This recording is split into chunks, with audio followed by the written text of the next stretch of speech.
تبقى قاعد كده بتسكرول على الفيسبوك، تلاقي مشكلة في جروب لواحد أو واحدة بيحكوا موقف عن شريكهم، سواء كانوا بقى مرتبطين، مخطوبين، أو حتى متجوزين، وفي آخر المشكلة سؤال: أكمل العلاقة دي ولا ما أكملش؟ بعدها كمية تعليقات وتحليلات وأحكام رهيبة على موقف اتحكى في بوست من طرف واحد، أغلبها من نوعية سيبيه ده شكله نرجسي، لا لا يا عم فكك منها دي شكلها توكسيك. للدرجة دي كلنا بقى عندنا اضطرابات شخصية؟ أنا نجاة أيمن، ودي منصة سلامي للصحة النفسية.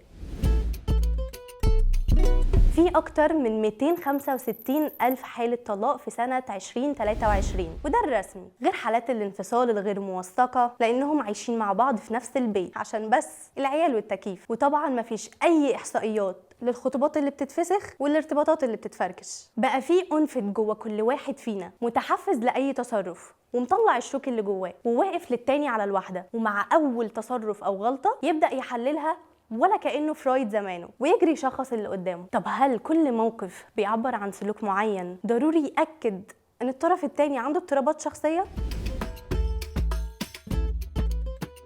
في 970 مليون شخص على مستوى العالم مصاب باضطراب نفسي، وده بحسب تقرير لمنظمة الصحة العالمية سنة 2019. كان القلق والاكتئاب هم الأكثر شيوعا في الاضطرابات، ومع 2020 وانتشار وباء كورونا زادت نسب اضطرابات القلق ل 26% واضطرابات الاكتئاب ل 28%. طب امتى أقدر أقول إن تصرف الشريك ريد فلاج وعنده اضطرابات شخصية؟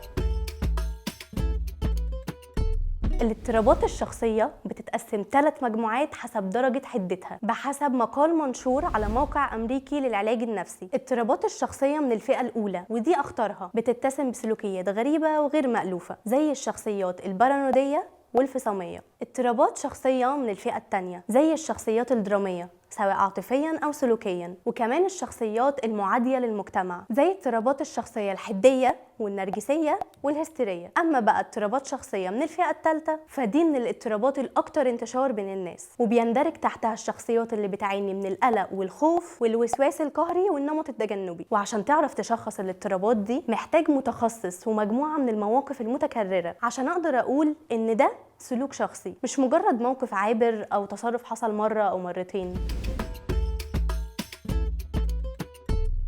طب ازاي ممكن الاضطرابات النفسية تبوظ العلاقات؟ ما الناس قبل الفيسبوك كانت عايشة وأهالينا عايشين ومكملين لحد دلوقتي. في بحث منشور على بوابة الأبحاث ريسيرش جيت تناول أغلب الكتب والدراسات اللي اتنشرت في الفترة بين 1956 ل 2016 عن الخصائص الشخصية للفرد وعلاقته بمدى رضا الزوجين عن بعض. الاضطرابات الشخصية بتسبب سوء فهم بين الشريكين، كل واحد بيشوف نفس الموقف بس من زاوية مختلفة، بنضارة مخاوفه اللي بتكون نتيجة اضطراباته اللي بتأثر على تفسيره للمواقف، وبيتخيل ان الشخص التاني فاهم اللي هو بيمر بيه او حتى شايف الحدث من نفس وجهة نظره. وبسبب الافتراض ده بيكون في مشكلة في التواصل او التعبير عن مشاعر كل طرف، وده اللي بيخلي الشخص المضطرب بيميل للعنف سواء اللفظي او الجسدي، بيحس انه مش مسموع بسبب فجوة الفهم والمشاعر. خطورة الاضطرابات الشخصية في كونها السبب الرئيسي للمشاكل بين الشريكين، لانهم بيواجهوا صعوبة في تلبية احتياجات الطرف الثاني، وبالتالي بتهدد استمرار العلاقة مع الشريك المضطرب بشكل سوي حتى لو مكملين في علاقتهم من غير أي انفصال رسمي. فقبل ما تحكم على الشخص اللي قدامك إنه شخص توكسيك أو نرجسي، محتاج تفهم الأول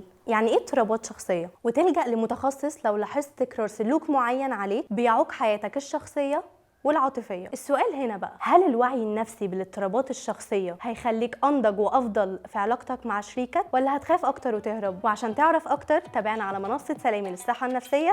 أنا نجاة أيمن.